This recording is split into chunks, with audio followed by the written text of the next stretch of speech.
मित्रों, आज हम आपको भगवान शिव की एक अत्यंत पावन कथा का श्रवण कराने जा रहे हैं। इस कथा का वर्णन शिव पुराण में भी मिलता है। कहा जाता है कि जो भी मनुष्य इस कथा को सच्चे मन से सुनता है, उसके घर में कभी दरिद्रता नहीं आती और रोगी को सभी रोगों से मुक्ति मिल जाती है। इस कथा के माध्यम से हम जानेंगे कि सावन में भगवान शिव की कथाओं का श्रवण करने से कौन सा फल प्राप्त होता है। एक समय की बात है, किसी नगर में एक पंडित रहता था जो जन्म से ही गरीब था। वह अपनी पत्नी और पुत्र सोमनाथ के साथ रहता था। प्रतिदिन तुलसी के पौधे पर जल चढ़ाता हूँ और नगर के घर घर जाकर कथा सुनाता हूँ। लेकिन उसकी पत्नी को उसकी ये आदत पसंद नहीं आती थी, क्योंकि उसे भगवान शिव की पूजा पाठ करने के बावजूद गरीबी का सामना करना पड़ रहा था। पंडित की पत्नी ने भगवान शिव से नाराज होकर पूजा पाठ बंद कर दिया।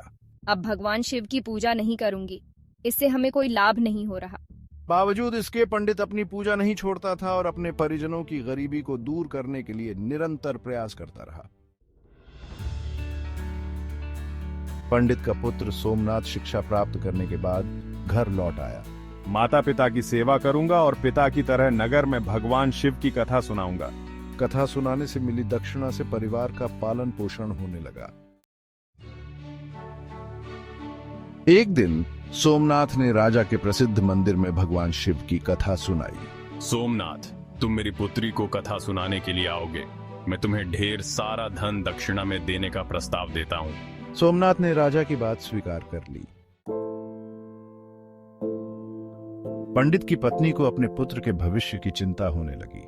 हे भगवान शिव, कृपया हमारे पुत्र के साथ कुछ अच्छा हो, अन्यथा मैं आपका पूजा पाठ छोड़ दूंगी। उन्होंने भगवान शिव से प्रार्थना की। भगवान शिव ने माता पार्वती के साथ पृथ्वी पर साधु रूप में प्रकट होने का निर्णय लिया। पंडित जी, हम रात को आपके घर पर विश्राम करना चाहते हैं। पंडित ने धन की कमी के कारण असमर्थता जताई। चिंता मत करो, मैं तुम्हें एक विशेष पात्र देता हूं जिससे 2 समय का भोजन तैयार हो सकता है।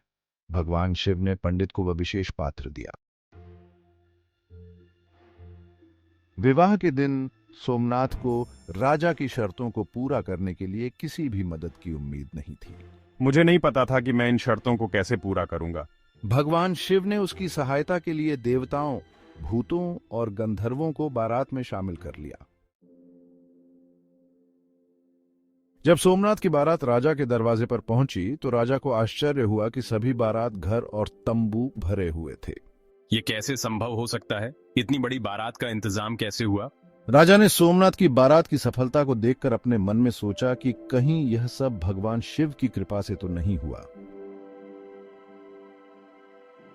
बारात ने राजा की सभी शर्तों को पूरा किया और सोमनाथ का विवाह सफलतापूर्वक संपन्न हुआ।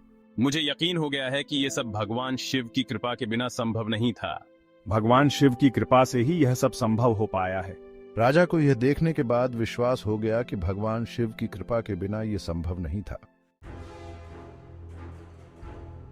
इस पावन कथा से यह शिक्षा मिलती है कि भगवान शिव की भक्ति और विश्वास से सभी समस्याएं दूर होती हैं। श्रद्धा और विश्वास से भरी पूजा पाठ का फल अंततः अच्छा ही होता है।